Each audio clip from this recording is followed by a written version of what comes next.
What's going on, Cover Killer Nation? Today it is time for us to talk about a band that has now returned after a couple of year absence, that has definitely kind of flown under the radar a little bit with this release, although I will say it's surprising that this album that we're about to speak about actually has a couple of pre-orders at my store. Never ever thought I would see the day that there would be pre-orders for Hypocrisy's End of Disclosure.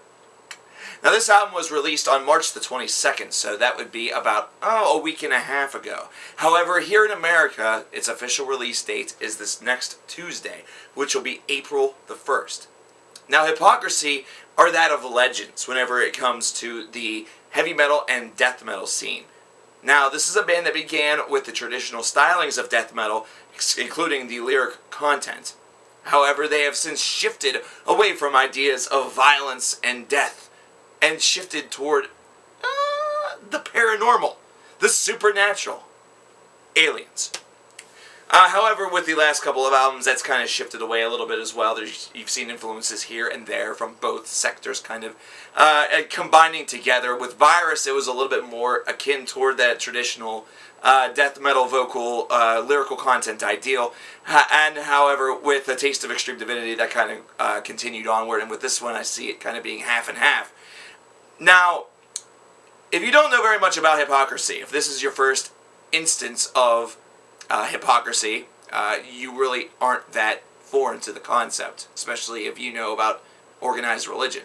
But that's the word. We're talking the band. If this is your first incantation, or your first usage of Hypocrisy, your first viewing, listening of Hypocrisy, then there's a couple of things that you should know. First off, Peter is a busy motherfucker.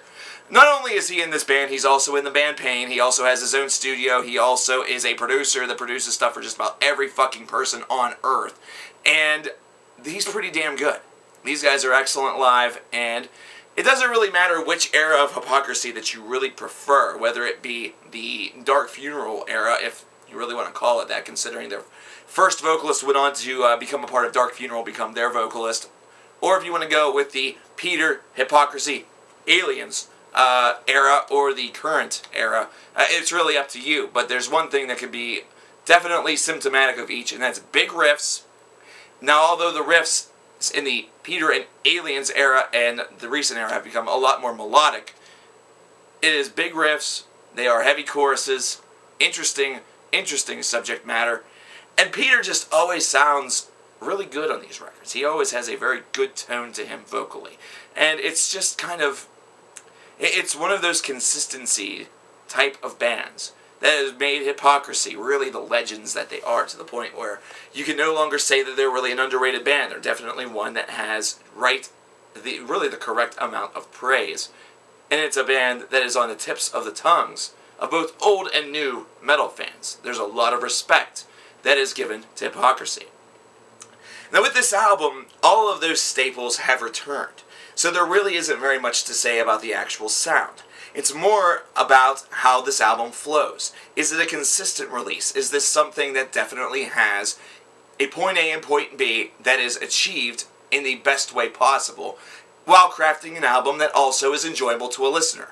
The listenability of this album is much akin to a Virus. It's much akin to the Arrival.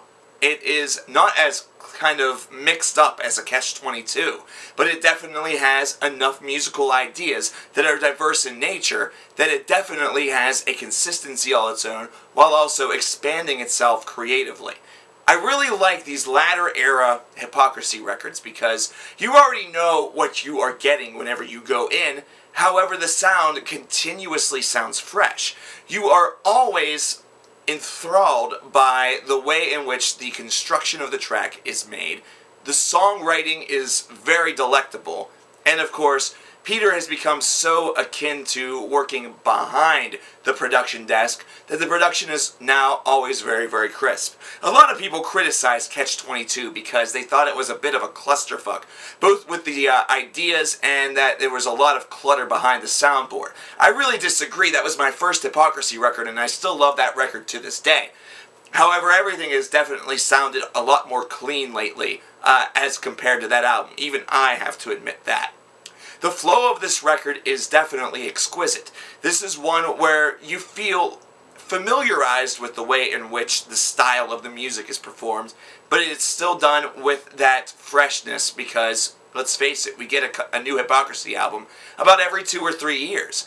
It's not as though we're being assaulted with material year in, year out, and it's not as though we're being assaulted with subpar material. This is all material that definitely will work well with Hypocrisy's live shows.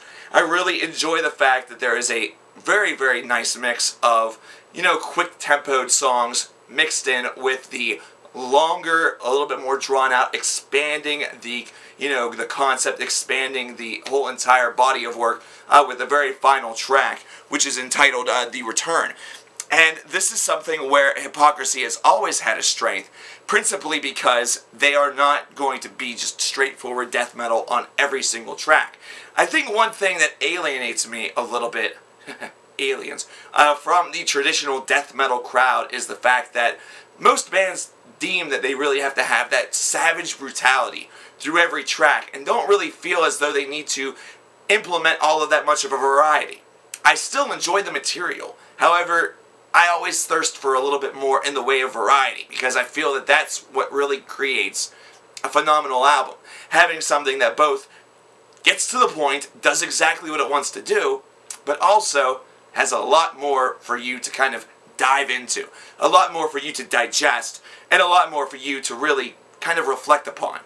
A band like Hypocrisy does that extremely well, and on End of Disclosure, it's no different. This is an album that's going to really continue on the legacy of their most recent era of being just extremely solid material. It's not necessarily material that is going to floor you. It's not necessarily going to knock your socks off. You're not going to see me talk about this album as I did Creator's Phantom Antichrist from last year, where literally it looked like I was about ready to just explode with confetti and blood coming out of me. No, instead they're delivering just a tremendously consistent album, one that delivers the goods and does exactly what you want it to do, and that's kick ass. I give this one a solid 8 out of 10. I highly recommend you pick this up next Tuesday on April the 2nd. And as always, thank you very much, Coverkiller Nation, for watching.